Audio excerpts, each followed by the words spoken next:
Two? Yeah, it's on now. Now it's on. Never mind. We'll do it one more time. How's that sound?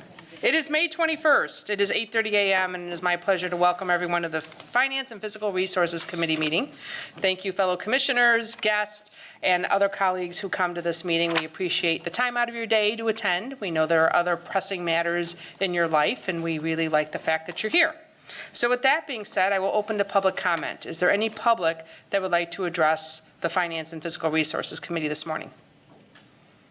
Seeing none, I will close public comment. That brings us to the consent agenda. Is there a motion to approve the consent agenda? So moved. Moved and supported. And anything have to be pulled?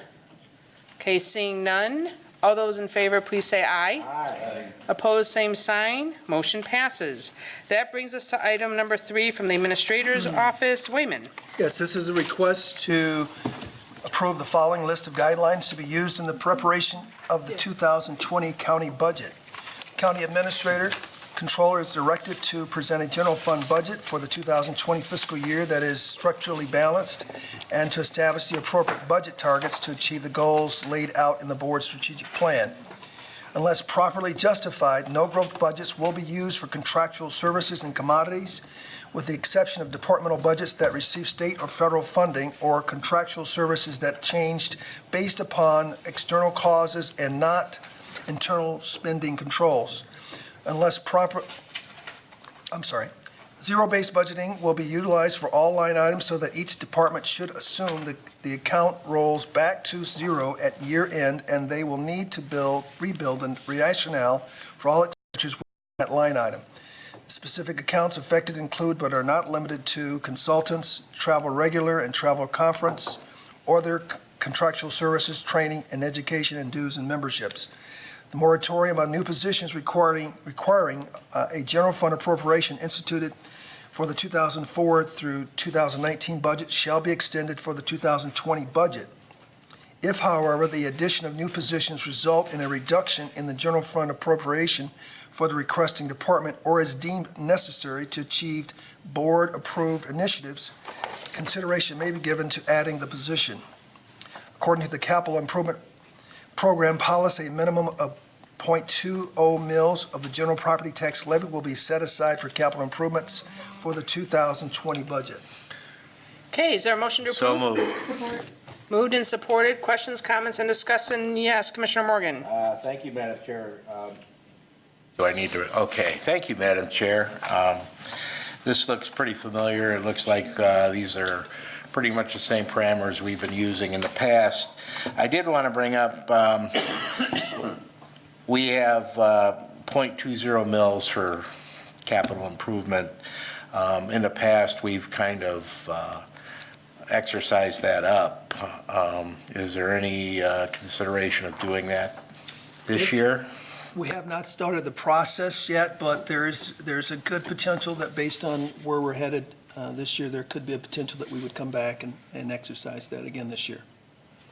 Okay, yeah, I've always been a long proponent of taking care of our infrastructure, and this is one of the key ways we do Yeah, that process will begin in a few weeks, and the departments have already received the call letter to ask them to provide their projects. So the team that will be looking at that, of course, will bring that back to the board. There will be work sessions that will be held to review those with the board and to make sure that we are identifying the really important projects to keep us moving forward, long-term as well as short-term.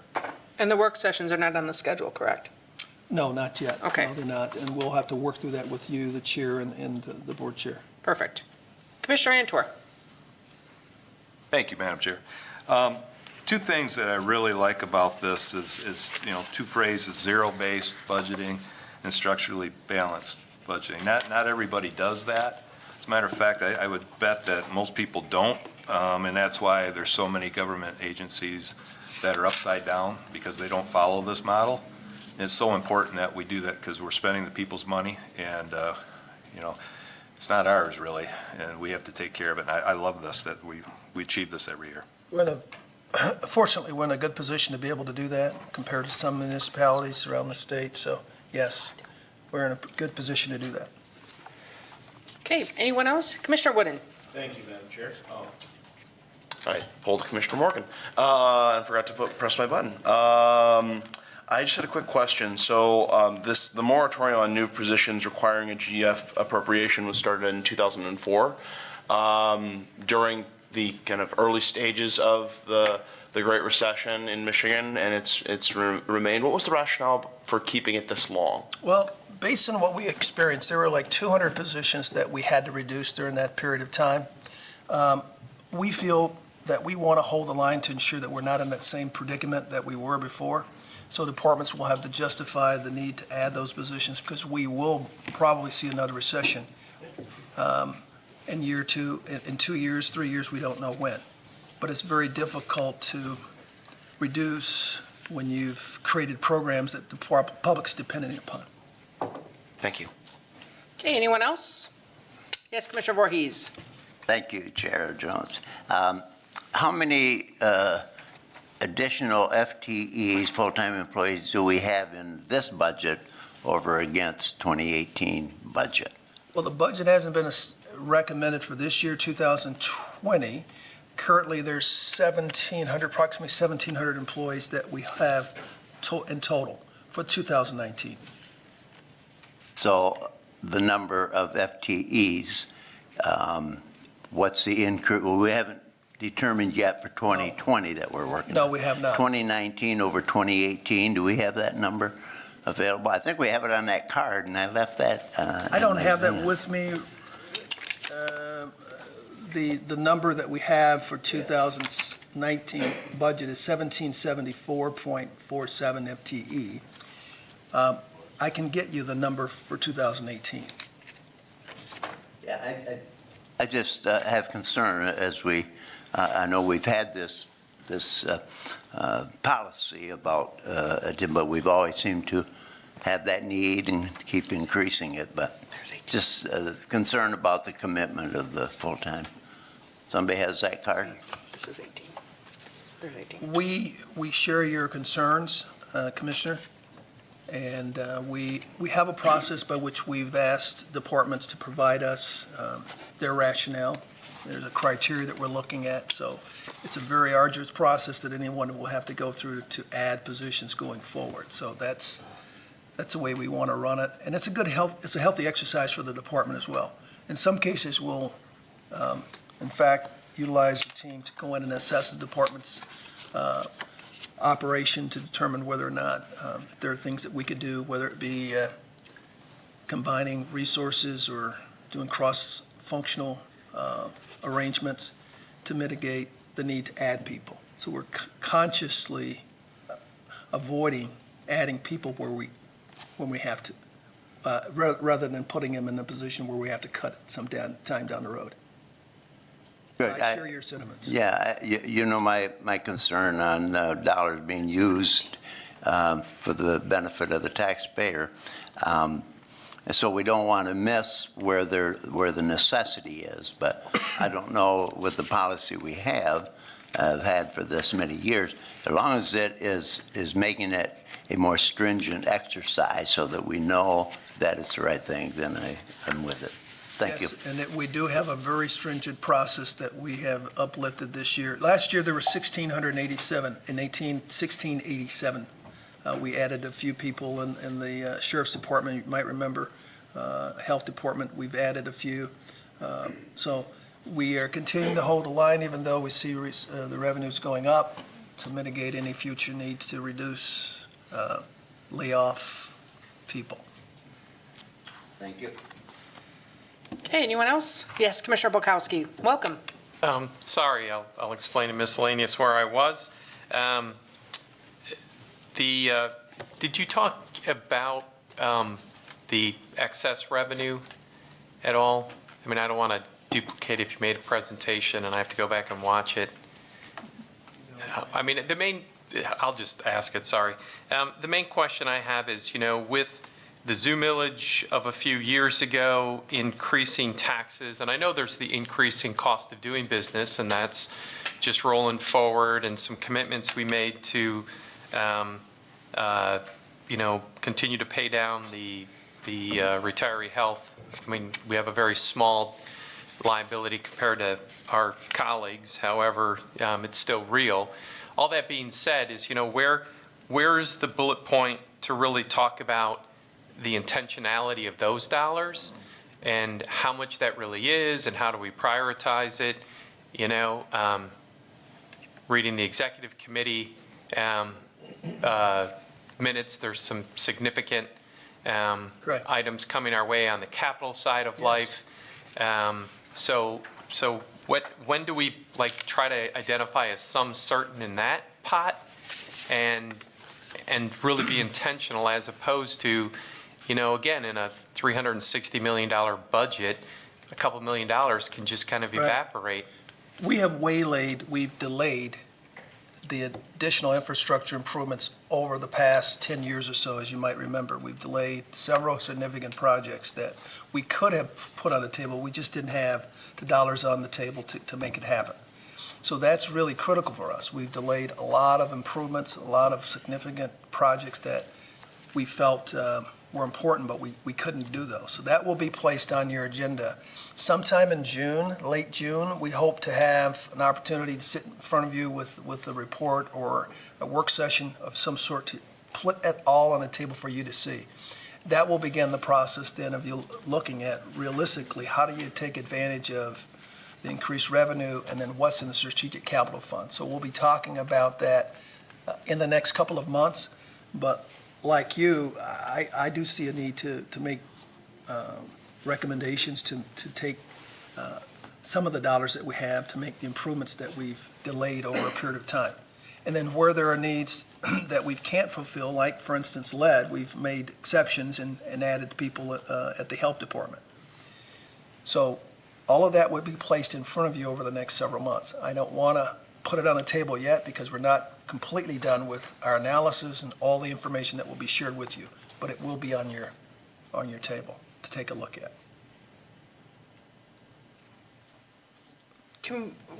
He asked one point that I'd like to circle back on, which is retiree health care. They froze that in the mid-'70s, right? Where we don't do retiree health care? No, We still have a Yeah, small. we still have. we contribute up to $300 a month for retiree health care. Okay. We bumped up to $400 per Right, month now. yeah. But what he's talking about is that our liability, our post-retirement liability, post-employment retirement liability. Right. That's what he's talking about. We're Okay. not fully funded. We have a plan to pay that down, but we're not complete, not like our pension plan. Okay. Yes, Commissioner Morgan. I think that in the first bullet point, it kind of directs us as far as a parameter, and then I think as we start our work sessions and stuff, we can kind of get into the nuts and bolts of it, but I look at that first bullet point as a starting point. Thank you, Commissioner Morgan. Yes, but Commissioner Bukowski. Yeah, and since the administrator brought up lead, I mean, something like that where, and not to pick on the sheriff's department, just seeing who's here and armed. Anyways, no, that, if you add 2 officers for road patrol to reduce response times, it would be hard to roll those positions back and say to the citizens, hey, sorry, your response times are going up. However, in lead, we added 2 new folks. Lead should have a horizon. We know where the issue is. We know the houses. We need to get that done and be done with lead. And then we say to Adam, hey, cool, we gave you these extra positions. It's done. Now we're taking them back, and maybe they go to another department. So that's some of the intentionality that some of these issues are, it's still going to take a number of years, but it won't take forever. And we're very clear that, hey, as the need goes down, these positions go, and they're kind of internally grant funded, so to speak. Yeah, we need to remain flexible for each year, depending upon the issues. If there are emerging issues, we need to deal with those. I think you're absolutely on point. At some point, it may be lead is over. We don't know what the next emerging issue could be. PFAS, we don't know what the emerging issue will be. But I think you're right on point. That's a scary Yes, Commissioner Voorhees. Thank you, Chair Jones. So I was looking at some of my notes from boot camp that we did earlier. When will we get a report of what all of the various increases or money coming in? I'm looking at the land sale proceeds account, these kind of things. When will we see those dollars, what's being transferred in? That will all be priced in front of you. The budget schedule will begin towards the end of July. We have budget presentations that will begin for the Finance Committee in September, but even before then, Commissioner, I think we'll have an opportunity to put some of that information in front of you, as I said earlier, with regards to the Strategic Capital Fund and some of the projects.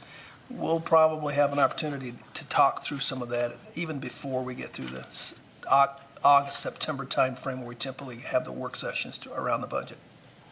Thank you. Okay, anyone else? Okay, seeing none, all those in favor, please say aye. Aye. Opposed, same sign. The motion passes. That brings us to item number 4 from the prosecuting attorney. Wayman? Yes, this is a recommendation to the board to appropriate an additional $160,000 to the case management project in the 2019 capital improvement budget from the IT storage system replacement project in the 2019 CIP fund budget.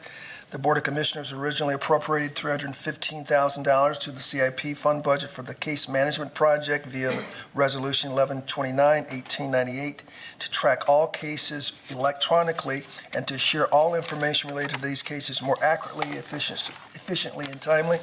The budget estimate to complete the approved project has increased from $315,000 to $475,000 due to adding software interfaces to legacy systems, CourtView, OnBase, and other court and police agency software systems.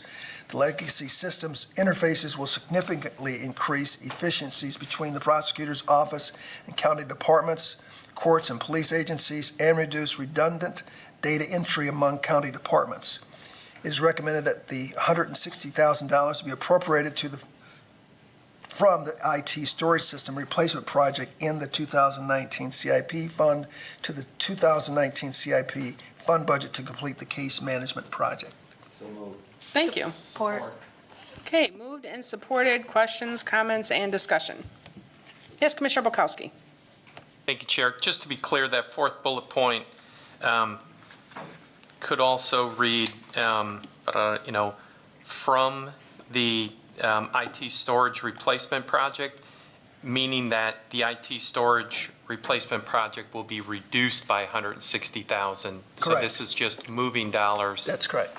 Okay, thank you. Anyone else? Yes, Commissioner Wooden. Reading the second bullet, the increased cost due to adding software interfaces to legacy systems. Can we get a little more explanation about how this wasn't accounted for at the front end? Sure. Either the prosecutor or Cal Brinks from purchasing, one of the two, or both.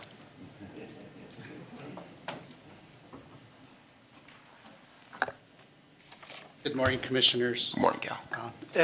To answer your specific question is, this went through a request for proposal process. So the prosecutor and purchasing and IT, we went through and did this. Original budget items included just the basic package to install at the prosecutor's office. As we were going through the request for proposals and interviewing the finalists, it became very, very relevant that this is a good business decision while we're touching it now to incorporate the interfaces. The efficiencies are just tremendous. And so although the original conservative install the case management, this makes a good business sense to do the interfaces at this time. Thank you. You're welcome. Commissioner Sparks. Is this a system that we own, or are we renting this system? Well, currently now, we do not own it. It is out of the prosecutor's office and the criminal side. There is some automation, there's some systems in there like OnBase, but this is a total integrated system designed specifically for the prosecutor's office to manage all their heavy caseload. So it's really a new system to them, replacing manual and some other systems that are in there. Yes, Commissioner Antor. Good morning.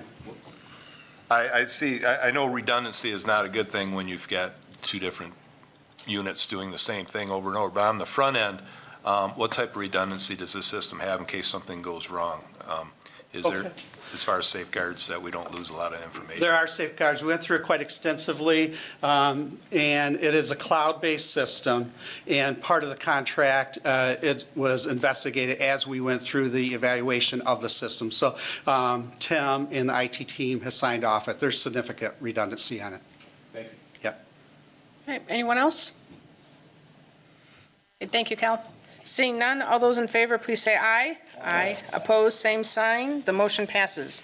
That brings us to item number 5 from the Sheriff's Office. Wayman? Yes, this is a request to appropriate $331,000 from the Michigan Department of State Police to the fiscal year 2018 Sheriff Emergency Management Homeland Security Budget Special Projects Fund contingent upon award and execution of a contract. The Michigan Department of State Police Emergency Management Homeland Security Division provides federal pass-through funds for Homeland Security programs. The purpose of the fiscal year 2018 Homeland Security Grant Program is to prevent, deter, respond to, and recover from incidents of national significance, including but not limited to threats and incidents of terrorism. Starting with the grant year 2006, the Homeland Security grant funding allotments were allocated on a regional basis. Kent County was placed into Region 6, which is a part of a 13-county region. The fiduciary for the grant since 2006 has been the West Michigan Shoreline Regional Development Commission. However, effective this year, the new fiduciary will be the West Michigan Regional Medical Control Consortium. As a result of the new fiduciary, the intergovernmental agreement between the new fiduciary and Kent County is in the process of being finalized. Therefore, approval of this action request is contingent upon corporate counsel review of the agreement and subsequent execution of the agreement. The grant period is September 1, 2018 through May 31, 2021. Thank you. Is there a motion to approve? So moved. Is there a support? Okay, moved and supported. Questions, comments, and discussion? Yes, Commissioner Wooden. Thank you, Madam Chair. First, I have 2 questions, if that's okay. Oh, yeah, you may have 2. Thank you. Thank you, Madam Chair. First, could we get a little more detail of what the role, I can assume parts of it, but what the role of the Homeland Security Planner would be at the Sheriff's Department? Randy's here. Hi, Randy. Morning. Come on up. Good morning. The planner basically prepares for emergencies. That's their full-time function. As you know, we recently just brought back in-house our planner. She was contractual under Jack Stewart. She's now full-time, and as you know, Lou Hunt is our new emergency manager. Very similar to what the person at the health department does. They also have a full-time planner for emergencies, so that's their role. And my second question is related to the, the fact that this is flowing through the federal government and flowing through the Department of Homeland Security, and in light of the sheriff's decision earlier this year to only honor specific ICE detainer holds with a warrant. Does this grant at all jeopardize that decision? Thank you. Not that I'm aware of. This is through Homeland Security. It's not through, I don't see anything there. I only asked since it was under, since ICE is under the Department of Homeland Security, so I just wanted to ask. Thank you. Okay, Commissioner Voorhees? Thank you, Chair Jones. I see under the 247,000 portion of this, the 800 megahertz program. Is this in conjunction with, or is this separate from what's happening in our 911 entity, or is this something separate for the sheriff's office? This is part and parcel of the 800 megahertz upgrade that we're doing, the $20 million upgrade that we're doing.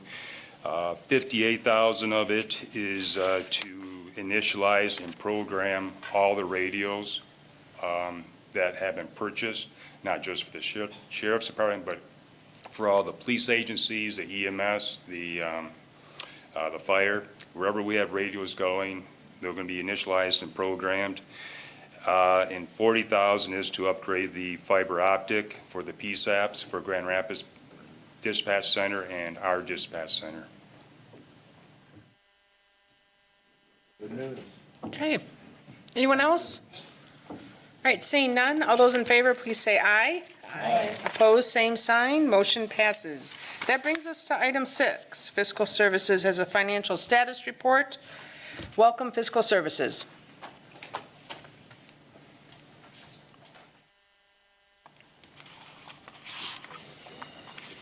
Hello, Steve.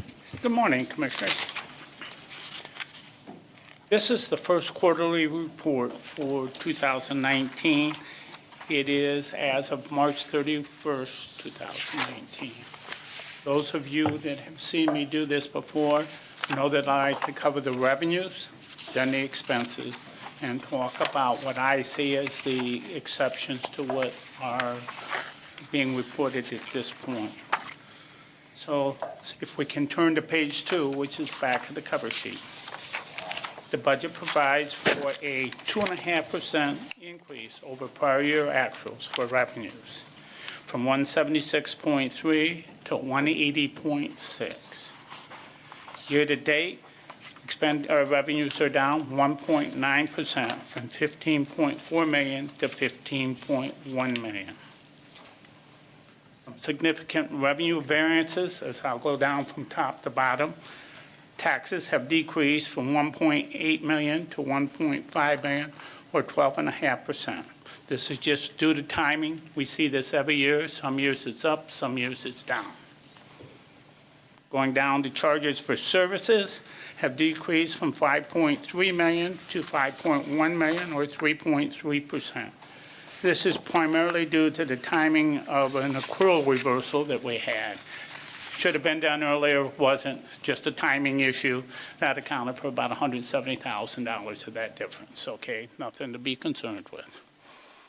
Investments, rents, and royalties, down the middle of that left side, have increased from $0.9 million to $1.2 million, or 21.2%. The primary reason for the increase is the improvement in investment income. It's up about $260,000, which is consistent as we see interest rates rise. Any questions on the revenues?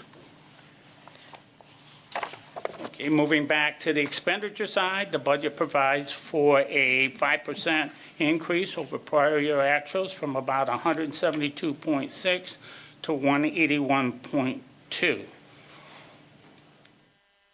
Year-to-date, expenditures are up 8.7% from $35.1 million to, 4%, I misspoke, 4% from $35.1 million to $36.5 million.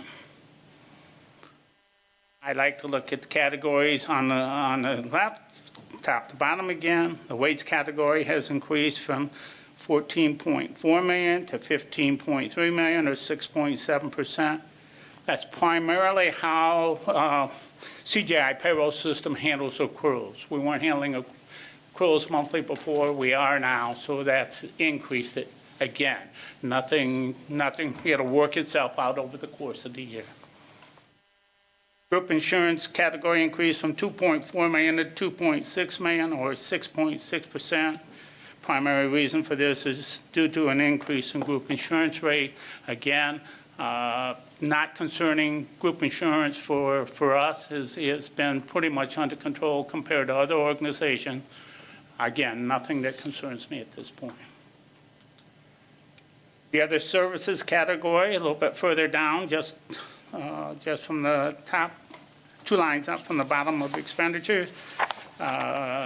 Category charge decreased from $7.4 million to $6.8, or 8.9%. Primary reason for the change is that we now account for indigent defense in a separate fund rather than in the general fund, and timing differential on the payment of inmate health care paid in different months, just by timing. No big deal again. That'll even out over the course of the year. The capital category has decreased from .9 million to .8 million, or 10.8%. Primary reason for this is timing of equipment purchases. It switches from time to time. For instance, a couple of years ago, we had to push up the purchase of vehicles for the sheriff because there was a timing delay in getting them.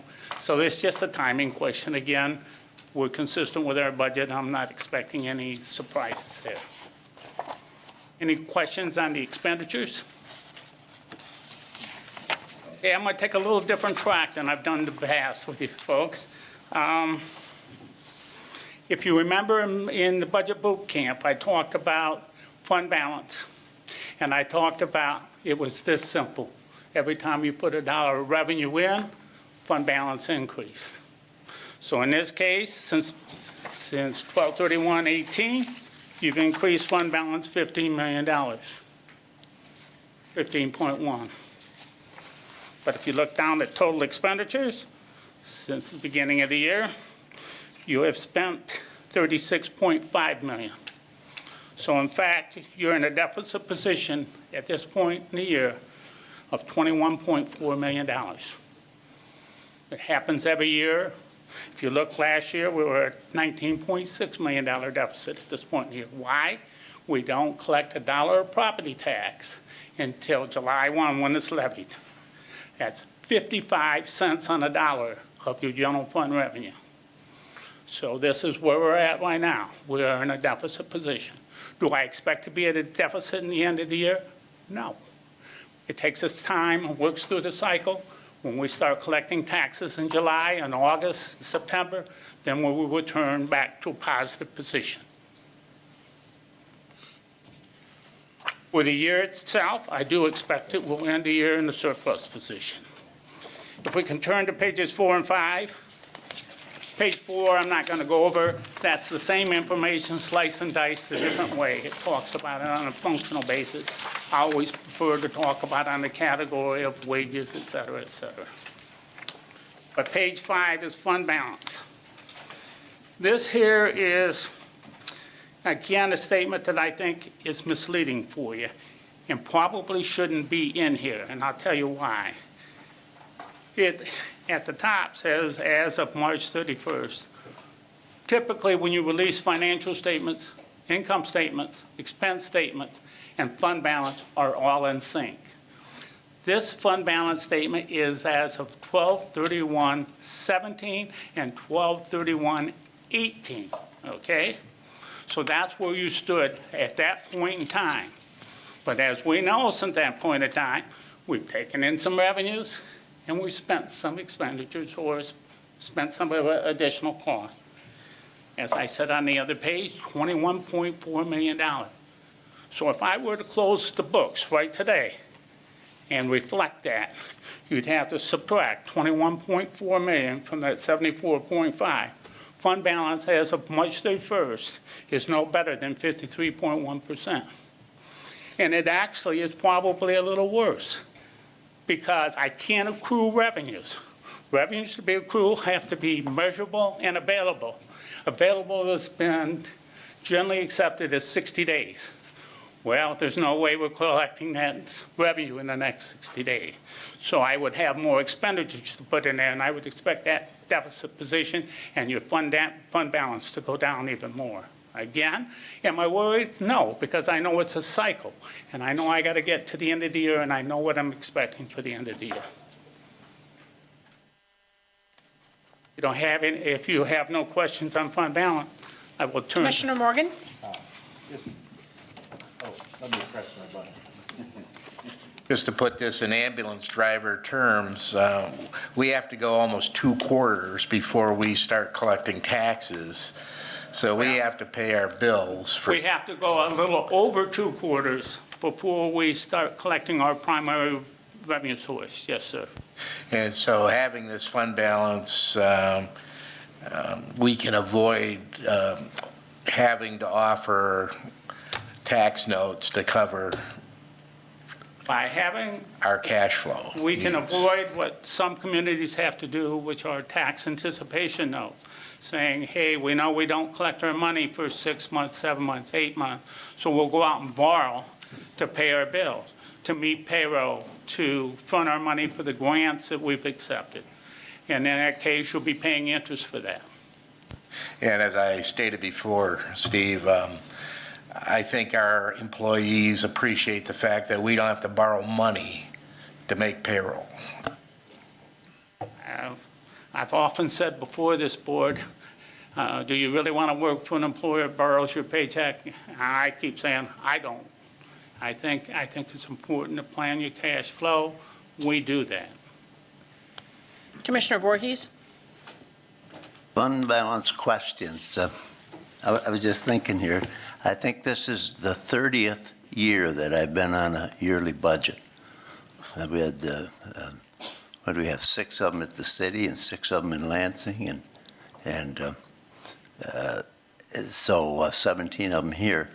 And fund balance, we talk about making sure we can cover our obligations, and the period of time that's the toughest has got to be just before we start taking in revenue from our property tax. And we send that out in 1st of July, and we collect that beginning, usually the most of it 1st of August, or does it? August and September, yes, sir. Yeah, August. So our toughest time has got to be that, 30 days just before, or 60 days? Sometimes we talk about, we want to stretch that over so many months, but really the pinch time in cash flow, what is that? What is that number? Okay, we're going to cover that on the next page, okay? Okay. Oh, thank you. Any other questions in the fund balance part? Okay. Yes, Commissioner Antor? There's one.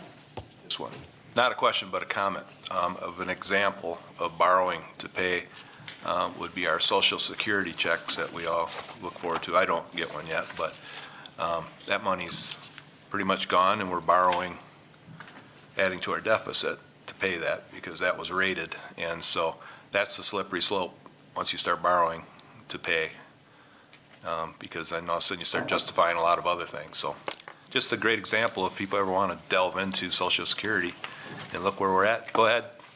Commissioner Bulkowski, you're next. Commissioner Bulkowski? Yeah, well, I'd really like us, if we want to go there, I mean, the Social Security Trust Fund, and that's actually funded. The issue is we've been borrowing it for, I bit my tongue earlier on the Homeland Security grant. That's a pass-through of federal dollars. How much of that is borrowed? We have allegedly one of the best economies in our nation's history, depending on who you listen to, and we have $1 trillion deficit this year at the federal level, with a T, trillion. A few years ago, we were arguing, and again, both parties are 100% to blame. This is not a partisan comment. This is 100% to blame across the board. And so, I don't know if we need to stop, start a grassroots movement to say no to this stuff. I don't know what we need to do, because one day it's going to come due and we aren't going to be able to, because the Social Security Trust Fund is filled with a bunch of IOUs. There is no cash in there. So when do we really get a comeuppance as a nation? And so again, we are 100% to blame, which means we all have 100% responsibility in this. So I don't know what our piece is. Do we just merrily keep accepting these federal grants? I can't remember, what it was in our audit, how much has a CFDR number on it and all that stuff. But it's still tens of millions of dollars we happily accept, complain about Washington passing another deficit budget. We have the headlines here with the NACO newspaper, a $2 trillion infrastructure program, which we sorely need, and we're going to put it on the nation's credit card. So anyways, somewhere, somehow, we've got to get serious. I'll jump off my bandstand just a little bit. But before you do, are you going to run for federal office? No. Because that would fix it, right, Commissioner Bulkowski? It wouldn't fix it. No, actually, my fix would be to simply defund Washington and somehow take their authority away. But that's a different story and a different day and not for us today. Anyway, just something to give some thought to. Commissioner Morgan. I'd like to get back to our local It's, You took the words out of my mouth, Commissioner Morgan. it's way too complex on a federal level for me, and I can't wrap my head around it. But, so, Steve, our tax collection actually goes from July 1st to September 15th when they're due. So, actually, we're well into the third quarter by the time we start receiving revenue. Yes. That's And my you will point. see that, you'll start seeing that on the next page. I was just trying to shore up Commissioner Voorhees. Okay, If Commissioner you turn to Wooden? pages 6 and 7, Commissioner Wooden has a question. Go ahead, Commissioner Wooden. Thank you, Madam Chair. In the same vein of continuing in our avenue of local government, I did, after the budget boot camp, do a little bit of comparison views, looking at different counties that have AAA bond ratings, CAFRs, and I tried to keep it to Michigan because we're complying with the same tax law. But one of the things I did see was that, there's two other counties that have the AAA bond rating beyond us, Oakland and Washtenaw, correct? And I saw that Washington, the fund balance levels as a percentage of expenditures is a bit of a scatter plot. Oakland is a little bit above us, Washtenaw is a little bit below us. And in fact, I could have read it wrong, but it appeared that while Washtenaw was increasing its fund balance, they actually had one of their bond rating agencies decrease their bond rating. And so all I'm asking is how much of the fund balance is a portion of the calculus with determining AAA comparative to local economy, ability to collect revenue? Do we have a figure of that, or is it more a best guess? are we talking as it's viewed by rating agencies Yes. Okay.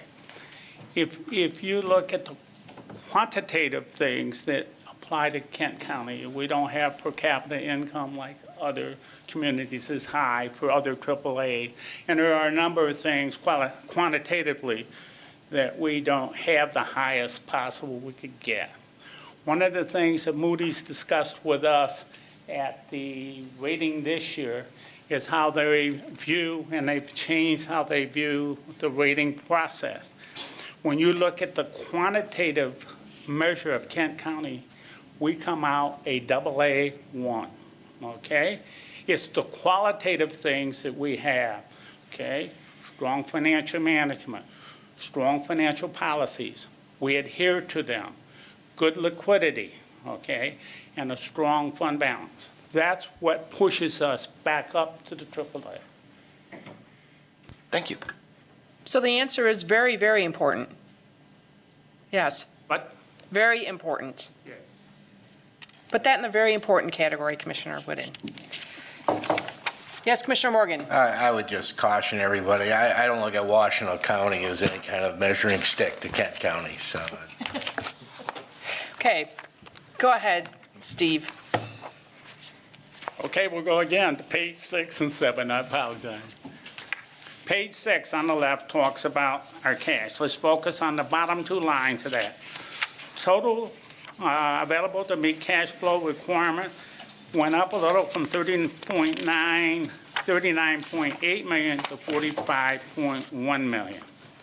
And if you look at the bottom line, cash reserves and expressed in days of coverage, we have about 57 days worth of coverage at this point in the year, and it's went up to 63 days this year. Okay? We spend on average for the general fund and the subsidized governmental funds about $717,000 a day times 365. Now, business-wise, we're spending more of that per day, okay? This situation will grow worse. When I come back at the end of the second quarter, you will see less cash here, okay? Now, if we look at the page 7, we have a graphic representation of the same numbers that you see on the left, okay? Again, as I pointed out in Budget Boot Camp, what you see in the background, those shaded areas, are fund balance for 12/31, 2018 and 17, okay? It is not where you stand today. It is our targets. It's where we want to be when we get through the full cycle.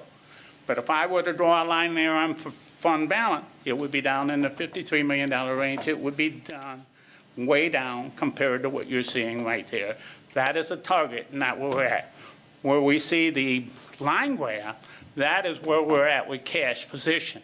And as you can see, it continues to go down till about the end of June. And then you start to see it climb a little bit in July. The tax bills go out July 1, so you start to see the climb. And then you see it go up quite steeply in August and September. And then you see in October, November, December, again, we're starting to spend more than we're pulling in because it's all pretty much collected because of the due date. There are some that go delinquent, there are some that pay later, but the majority of the taxes come in those 3 months. Okay, Questions? Commissioner Voorhees. Thank you, Chair Jones. Thank you, Chair Jones. So I'm looking at, from boot camp, the financial report, cash flow, and what I see there and on your report today. In February, we're carrying this great big fund balance from starting in December or first of the year because of that margin down below, because we get down close. But in the meantime, we have this gap on as we show the bottom blue line coming down. We got dollars sitting there, and with today's return on investments, which is better than it was a few months ago, but it's still not good. That's the dollars that I'm concerned about. Are we, because we don't want to spend a few dollars down here in June or July, have this 74.5 million, I think was million in the fund balance? How do we put those dollars to a better work than waiting on the banks to give us a better interest rate? Better work. I don't exactly understand your question. Do we have them invested? Yes. Are we making earnings on them? Yes. Do we know we're going to need them as we go forward? Yes. That's why we don't throw all the money out at once. We know we're going to need it. We keep it fully invested each and every day, and then we draw down the money that we need. That's the best I can answer that question as I understand it. Hey, Commissioner Bukowski. Thank you, Steve. Just to clarify something that I heard you say a moment or two ago, and you may have said it before, but it's the first time I've heard it, and I think it's significant, that just looking at that chart, the quantitative ebbs and flows of our cash, just our quantitative numbers, we're at a bond rating of 2+, correct? Yeah. And it's our policies and our adherence to our policies that people can really trust us that moves us to that AAA. So one of the myths that I hold is that there's pure magic in our cash flow that earns a AAA. And it's not pure magic in the cash flow. It's cash flow, which is significant. Again, we only have to go up a half a notch, not 2 or 3 notches. But our policies and our adherence to our policies are really significant. Oh, very, very significant, okay? I can tell you, just one policy that we had to break for a while. In 2010, 2011, we couldn't put in the full 0.2 of a mil, equivalent of 0.2 of a mil into our capital policy. They instantly wanted to know why, what were we going to do about it? Were you letting your capital suffer? They watched that very, very carefully. One thing that they like is that we are consistent. We come in and we say, okay. I mean, I had to go there in 2010 and say, with natural growth of budget, we're going to have $10 million more in expenditure than we have revenue. I said, but this board will work with us and we will find a way to get that done until we have a balanced budget. They have come to believe that when we come in and say, okay, we're at point A here, and this is where we'll think we'll be next year, this is what we're going to do. We update our policies, we follow our policies, the board's very strict on that. They like that. They weigh that very heavily. One thing that they will measure when I leave, they will look at your new fiscal services director. See, is he the kind of person or is she the kind of person that can come in and lay out competently where you're going to be and begin to sell that, yes, you still can be trusted, Kent County can be trusted to deliver. Commissioner Morgan? Yeah, Steve, this isn't done in a vacuum. When we started our fund balance policy years ago, that was a very important policy, and it was geared towards the rating agencies. Well, it was that, but it was also part of GASB 54 implementation. Okay, they changed the whole composition of what they called it, how you looked at fund balance. So we early implemented GASB 54. We brought it to the board. We said, this is what we think, from the administrative point of view, this is what we think makes sense. And this board adopted that policy, and we've adhered to it ever since. And we followed it, is what I'm saying. Absolutely. So my point is, the rating agencies, they read and they know.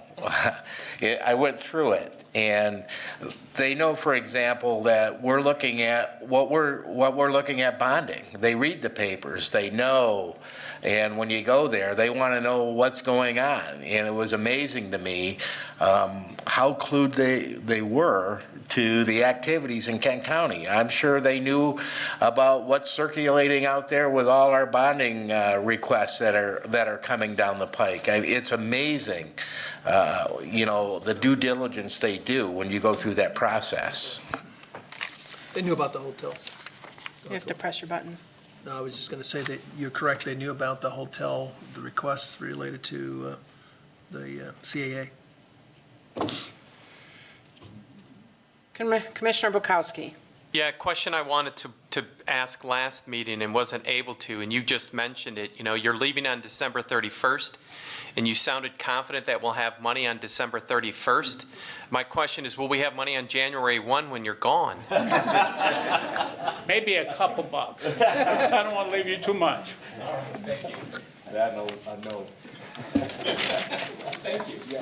Okay, anyone Any other else? questions? All right, thank you, Steve, for You're your informative report on the financial status. Now we'll go to Commissioner Miscellaneous. Is there any Commissioner Miscellaneous this morning? Commissioner Antor? Thank you, Madam Chair. I think, Commissioner Bukowski, when we head over to Lansing to demand some reform, instead of taking a car, let's take a motorhome, and when we're through there, we'll shoot over to Washington, D.C., and we'll see what we can do over there, too, because I'm glad we agree in principle on some of these matters. But these are things, there's so many examples of what not to do out there, and we've always flown in the face of that. The easiest thing to do is spend money, especially when you're not necessarily held accountable. So anyhow, that's it. Let's go to Washington. Okay. Commissioner Bukowski? Yeah, just apology for being late. I was at the Sheldon House breakfast. It's the mental health clubhouse down on Sheldon, right next to Cherry Health, and it's part of Cherry Health. There was almost a quorum there. Commissioner Melton was the host with Commissioner Stack, Commissioner Hennessy, and myself. So it's just an awesome program, helping folks. It just aligns well with what Network 180 is doing and the mental health court. Just a lot of good stuff. So I'm sure Commissioner Melton will say something on Thursday, so I'll end it there. Commissioner Morgan? Thank you, Madam Chair. Just a brief report on the airport. I kind of totaled up a summary. We have $53 million worth of projects ongoing at this point out at the airport. And if I can indulge Pam, I do have a brief report I'd like to send out to the commissioners, just outlining about 7 projects and where they are along the timeline, just to keep my colleagues informed what's going on at the fabulous Ford Airport. We have a board meeting on Thursday, right? Yeah, Okay. I'm going to send it out there. Send it out. All right. Anyone else? Commissioner Miscellaneous this morning? All right. Seeing none, we are adjourned. Our next meeting date is June 4th.